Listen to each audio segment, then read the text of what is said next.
And welcome into the season preview here at Pitt-Greensburg for women's soccer, the 2022 season. I'm Sean Myers, joined by the 10th-year head coach, Chuck Wigle. Chuck, first off, thank you for doing this. How's everything been going for you? Great. Just got out of camp. Ready to get this season started, so things are going really well. I'm sure there's some extra excitement, especially when you should have a really good team once again. Last year's a good team as well. You went 16-3-0, including a return to the conference championship game, a 2-0 loss to Penn State Barron. How did you overall evaluate how last year went? I thought it was a very good season. Second best in program history. Hard to follow up what we did in 19, but extremely proud of what we did in 21, especially after coming off a tough COVID year and the COVID season. Well, talking about that, it looked like you had a real good chance to compete in 2020. That didn't come to fruition. You played sort of an unconventional season in the spring, an abbreviated one in 2021. Did that create maybe a greater appreciation for the normalcy that last fall brought? Absolutely. I really enjoyed last season, just because I got to be around the team and see them in a normal situation as well. It was really tough during 20, masked for practice, starting in pods and groups, not having everybody together the whole time. So last year was a breath of fresh air, and it was really nice to get back to normal. Well, we're going to talk about this year's team momentarily, but we have to look back a little bit about not only last year's team, but some of the great players who have moved on. And one that really stands out, your leading scorer, Tiffany Maholic. She had 22 goals and 10 assists. She's graduated. What did she mean to this program? She meant a lot. Making it all 4 years through our program and consistently getting better. The commitment she gave to this program, the effort she gave to this program, and just what she was able to achieve was amazing. It's a shame that she did lose that 20 year, because there's a good chance that she would hold almost every major scoring record here at Pitt-Greensburg. So she provided a ton of offense, but you also had a terrific goalkeeper in Lauren Yoder, who has moved on. She started nearly every game a year ago. She posted some incredible numbers. What's her legacy with this program?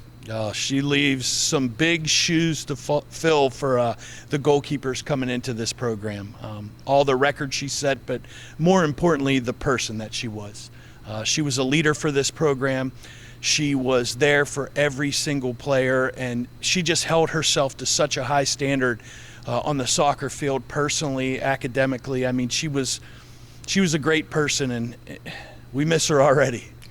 I'm sure every collegiate coach is used to replacing players who move on due to graduation, but as we mentioned, those are pretty significant voids. So how do you go about addressing that? Well, we've had very good retention with our program, and our numbers are in a good spot, so it's really next player up. There are players that competed last year, gained valuable experience, and I think are ready to take a jump. And to be honest, there's some freshmen that are chomping at the bit to get out there and prove that they belong, and they could fill those shoes as well. We're going to talk a little bit more about the freshmen momentarily, but let's focus on a very accomplished player in Ashley Lucas. Obviously, what she's done throughout her career has been nothing short of incredible. She's been selected as the conference's preseason Offensive Player of the Year. So what are her best attributes? Yeah, and that's well-deserved. Ashley is a deadly scorer. Great shot. Ball comes off her foot different. She has the ability to find spots in tight spaces and get that shot off, and it's coming at those goalkeepers quick, and it's very accurate. She deserves that honor, and I think she's going to have a really big year this year as well. Not the only player on the Bobcats who received some recognition preseason, though. On the back end, Nyla Panabaker, she was chosen as the co-defensive player of the year in the AMCC.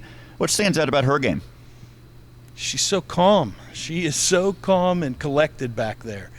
She has good feet, moves well, is tough to beat, but she always has a level head, and the other defenders could always look to her to kind of regain our composure and refine our shape. And as a whole unit, together, they're tough to beat. Well, we mentioned maybe the two headliners, but who are the other key returners to this squad? Well, just from the championship squad, we have Brooke Iannarelli and Jenna Conti. And maybe one of our most overlooked players is Alexia Barlamus. She has been the heart and soul and the hardest worker of this team maybe since 2019. She's the Energizer Bunny. She is everywhere on that field, offensively, defensively, jumping into the attack, covering and helping us get back when we need it. And, a lot of times she is overlooked, but she is a huge part of this team. Well, you talked about maybe some freshmen who have a chance to make an impact. So let's talk about the newcomers. What are your expectations for that freshman group, and who's really stood out? I have some high expectations. I believe that some of these freshmen are going to get on that field early, and they're going to contribute. It's hard to really put a thumb on who's going to make the biggest impact or what I'm going to get out of them, because we haven't played a real game yet. But I've been impressed with Megan Hickey, a forward from Archbishop Wood out there in Philadelphia. She seems to be really getting our system of play quickly, and she's dangerous, good shot, aggressive up there as well. And that's one thing Tiffany Maholic brought to our team, and Megan has done a good job and shown flashes of that. What do you think maybe will be the greatest team strengths in 2022? I think we're going to be really tough to score on again. We defend well as a team, so we do well getting numbers behind the ball and making things tough on other teams.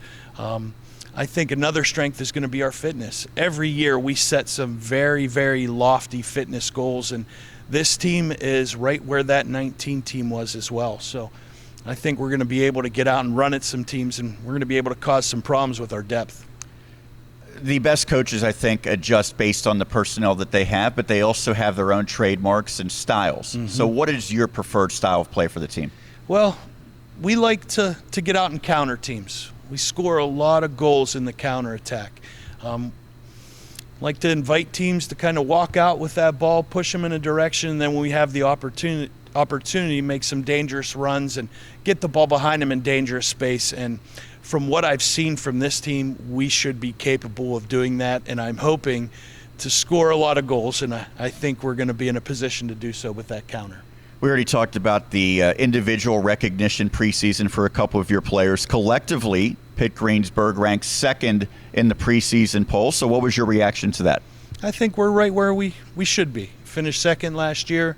It's good to see that the other teams in the conference believe that we will maintain that spot. And when you're in those top two spots, that means you're playing for a championship. So that puts us, what a lot of teams think, in the place to play for another championship. So proud of that. How do you evaluate the landscape throughout the AMCC? We respect everybody. When we look at it, you still have the perennial powerhouse, Penn State Barron. Mount Aloysius will always be in that mix as well. Penn State Altoona is one of those teams that's always fighting. La Roche is in that mix as well. And top to bottom, I believe that the conference will improve. I think COVID hit everybody pretty hard, but now having a year of normal under our belt again, I could see everybody competing. What do you have in terms of your team goals? Get back to that championship. We really would like another opportunity at a ring. But also, the high standards we've set for this program in years past, we want to continue those on. So that means having the highest GPA in the conference and among athletic teams in the school, and also just to grow closer. We have a close-knit group. We have good representation from every class, and we want to get as close as possible and build a really good support system for everybody in this program. We talk about the AMCC, but what do you think is significant about this year's non-conference schedule? It's a bump for us. What we tried to do this year was go out and find some teams that are consistently ranked in the region.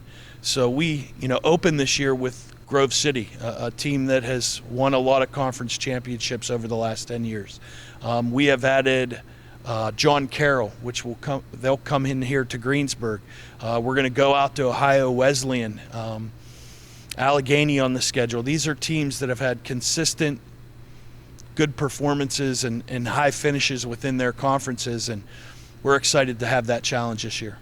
You have a lot of WPIAL products on your roster, I think more than half. So what is your approach to recruiting? Yeah, it's just about over half. To be honest, we recruit the people more than we do the player. Obviously, your talent is going to get you noticed, but we are selective recruiters. We only bring about 25, 30 people to campus a year, and from there make 15 to 18 offers to bring in 7 to 10 players. So these kids have been vetted, and we found that they are good people, and they fit the mold of what we're looking for to be a part of the Pitt-Greensburg women's soccer program. So, we recruit the Whipple hard, but we also recruit Central and Eastern PA extremely hard too, and that's where the other half come from. So, yeah, we are focused on Pennsylvania, but we like to have a nice mix of all of Pennsylvania, and we feel like we've done a good job at that this year. You get the credit or the blame for wins or losses as the head coach, but it is truly a staff. So let's talk about your assistants. What are their roles and their responsibilities? They are huge parts of this program. I mean, just starting with Coach Chris Fabian. He is also our recruiting coordinator. So all these awards that you're seeing, Player of the Year, preseason Defensive Player of the Year, Newcomer of the Year, he has worked his butt off to get these kids to this campus, whether finding them, evaluating them, keeping the relationship going, and getting them here on campus to visit with me.